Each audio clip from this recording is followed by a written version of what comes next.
When we've talked about ions in solution, in the case of, for example, sodium ions, we've talked about the interaction with water as just being an electrostatic interaction. So, for example, if you have an Na plus ion, we've said that what binds it to the water is just this kind of thing, that the delta negative end of the water is attracted to the positive charge on the ion. And so you get these ion dipole forces, which are responsible for dragging the ions out of the solid structure of the ionic compound and setting them free in solution.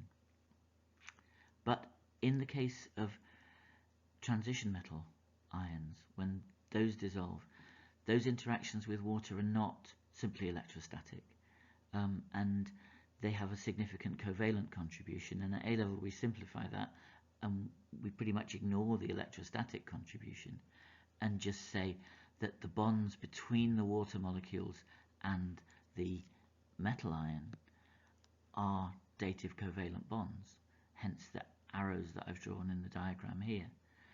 So what's happening is that the water molecules, remember, have lone pairs on the oxygens. So if this is a water molecule, you know that there are two lone pairs of electrons on the oxygen, and it can use one of those lone pairs, donate it to the metal ion in the middle to form a dative covalent bond. And so you need to know that that's what transition element ions in solution are like, that they're surrounded by water molecules, typically 6 like that, and that the bonds that attach the water molecules are dative covalent bonds. So we need to introduce a couple of new bits of nomenclature here. This assembly of a metal ion with a bunch of molecules around it, and as we'll see later, it's not always water. Other molecules or ions can replace the water and do the same thing, form dative covalent bonds to the metal ion. But an assembly like that is called a complex ion. So it has a metal ion with a bunch of atoms or molecules covalently bonded to it through dative covalent bonding, and that's called a complex ion. And when you draw a complex ion, what you always do is put metal ion in the middle, draw the other things around the outside, and then put a bracket around it and show the total charge outside the bracket, so that when you have ions as ligands, as these things donating the electron pairs, you add together the charge of the metal ion and the charge of whatever ions there might be around the outside to give you the total charge. So that's an example of a complex ion. The things that donate the electron pairs, so in this case the water molecules, are called ligands. So a ligand is a molecule or an ion which donates an electron pair to form a dative covalent bond to a metal ion. And so those are two new definitions that you need to know. If you have a complex ion that just has a metal ion and 6 water molecules, it has this particular name, a Hexa aqua ion. And that's a term you need to know. And for the first row transition elements, which are the only ones you need to know about, when they dissolve in water, that's always what they form, are Hexa aqua ions. And unfortunately, you need to memorize the colors of certain of these ions, and these are the ones that are listed here. So most of them are straightforward, you just learn the colors. So Hexa aqua manganese 2+ is pale pink. Copper 2+1 is probably the one you're familiar with, because you've probably all seen copper sulfate solution, and its color comes from the Hexa aqua copper 2+. Iron, as we've mentioned, commonly exists as either 2+ or 3+, and you can see they have different colors, and that's very important when it comes to redox chemistry, because you get color changes in reactions when the oxidation state changes. So pale green for iron 2+, yellow for iron 3+. Chromium is a bit complicated.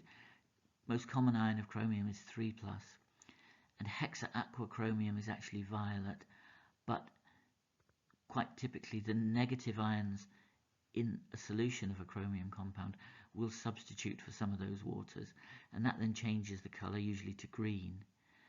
and they will generally accept either violet or green for the colour of chromium 3+. So these are the definitions which we've already talked about for complex ions and for ligands, so you need to make sure you know those. One term we haven't introduced before, though, is that transition metal chemists tend to call dative covalent bonds coordinate bonds. You can continue to call them dative covalent bonds if you want to, but you need to know what they mean in the exam if they use the term coordinate bonds, and it's literally just an alternative name to dative covalent bonds.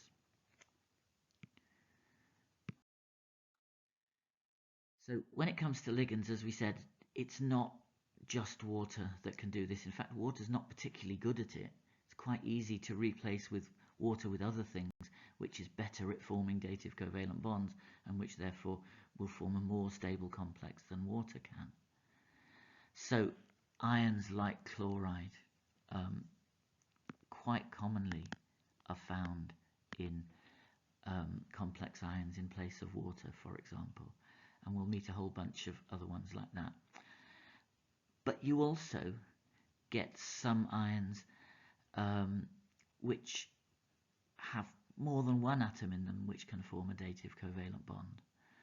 So, for example, if you have an ethane dioate ion, which looks like this, so you have two carboxylate groups like this, then both of these O- can form dative covalent bonds, and they can form them to the same metal ion. So you might have some kind of metal ion like this with two dative covalent bonds from the two separate oxygens. So we need some words to describe these different kinds of ligands. So ones like water or chloride, which just form one dative covalent bond to the metal ion, they are called unidentate ligands, which literally means they have one tooth. So they just form one dative covalent bond to the metal ion. But ones like this, where a single ion has 2 points of attachment because it forms two dative covalent bonds from separate atoms to the same metal ion, those are called bidentate ligands, meaning they have 2 teeth. And you can indeed get tridentate and tetradentate, even hexadentate ligands, where a single molecule or ion can form 6 dative covalent bonds to the same metal ion. And that would have to be something quite complex, like, for example, a protein. But transition metal ions in proteins are very common, and often in that case you find the protein acting as a hexadentate ligand. So these are the 2 most important examples of bidentate ligands in terms of A-level chemistry. Ethane dioate we've already mentioned, and this one, diaminoethane, is probably the one that occurs most often. So this time it's a neutral nitrogen using its lone pair in each case to form a dative covalent bond to the metal ion. And because you've got 2 nitrogens at opposite ends of the molecule, they can form dative covalent bonds to the same metal ion, like this. And quite often you see that diaminoethane abbreviated as EN. I don't think you need to specifically know that, but it's worth, if you see that in a formula, knowing that that's what they're talking about. So here's an example of a chromium 3+ ion with 3 of those diaminoethane molecules. So you can see it has this octahedral shape. We can talk much more about shapes in a minute. And you can see you've got 1, 2, 3 ligands attached to it, so just 3 separate molecules, but you've got 6 points of attachment because there are 2 dative covalent bonds from each ligand. So that introduces a complication, which is that just counting the number of ligands isn't very helpful in terms of, for example, predicting what the shape's going to be, because it will depend on whether those ligands are unidentate or bidentate. So instead, what we count is the number of coordinate bonds, the number of dative covalent bonds that the ligands form to the metal ion. And that is what's related to the shape that you get. So that number is called the coordination number. And you need to know that that's what it means. So it's the number of ligand lone pairs that are bound to the metal ion through dative covalent bonding. So in that example, where you had 3 bidentate ligands surrounding the chromium 3+, although there are only 3 ligands, the coordination number is 6. Now you can get all sorts of coordination numbers in transition metal chemistry, but for A-level we only learn 2 of them, which are 4 and 6, and you need to know about the shapes of complex ions that have a coordination number of either 4 or 6. So with coordination number 4, there are actually 2 possible shapes. You don't really need to know about which one is favoured for any particular reason. You just need to know that the 2 exist. So the first one is the one that you would probably expect by comparison with simple molecules, which is that if you have 4 pairs of electrons being donated, in this case as dative covalent bonds, the shape you get is tetrahedral. And that's very common. So you get lots of 4 coordinate complexes with a tetrahedral arrangement. And this is an example that if you have 4 chloride ions surrounding a copper 2+, you get a tetrahedral shape. So you get this CuCl4 2- ion. Notice this is a good example of that overall charge thing, that the copper in the middle is 2+, but you have 4 Cl-. So when you add the charges up, you have 2+, but 4 minuses. So the overall charge is 2-. So a lot of the other first row transition elements also form these tetrachloro complexes with 4 chloride ions surrounding them, and they always have this tetrahedral shape with the expected bond angle that you already know for tetrahedral structures is 109.5 degrees. However, there is an alternative geometry which you sometimes get, which is square planar. So in this case, as you can see, there are no wedges and dashes in the diagram, and that's because it is flat. It's literally a flat square structure. So here you have a platinum 2+ ion, and you have 4 chloride ions around it. So again, the overall charge is 2-. But in this case, the shape is not tetrahedral, it's square planar. So you need to know that that shape can exist as well. And obviously the bond angles here are obvious because you've got a square structure, so the angle between adjacent bonds is 90 degrees, or the angle between these 2 bonds is 180 degrees. If you have a coordination number of 6, then the arrangement is octahedral, which is again a shape that you know from first year chemistry, but this is where it really becomes important. It's quite a rare shape for simple molecules, but for transition metal ions it's really, really common. So all the Hexa aqua complexes are octahedral. You've got to practice drawing it, practice getting the wedges and dashes in the right arrangement, because otherwise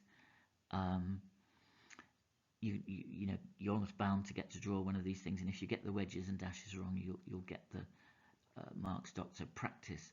You've got these 2 wedges coming towards you, representing 2 ligands that are in front of the plane of the screen, and then you've got the 2 dashed ones here, which represent 2 ligands behind the plane of the screen.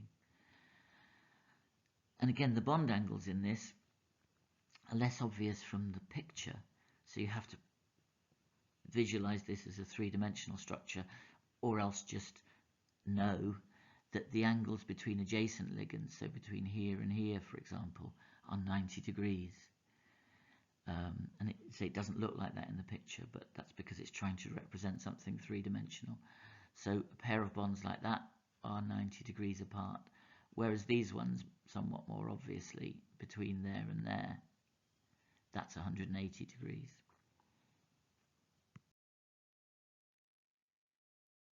This is a sort of fairly rarely asked about issue, but if you take a ligand like ammonia, then when it's a free molecule, you know that it has a pyramidal shape because you have 3 bonded pairs and 1 lone pair, and you know that because the lone pair repels more strongly than the bonded pairs, it squashes the bonds together in a pyramidal structure, and the bond angle is therefore less than in a tetrahedral molecule.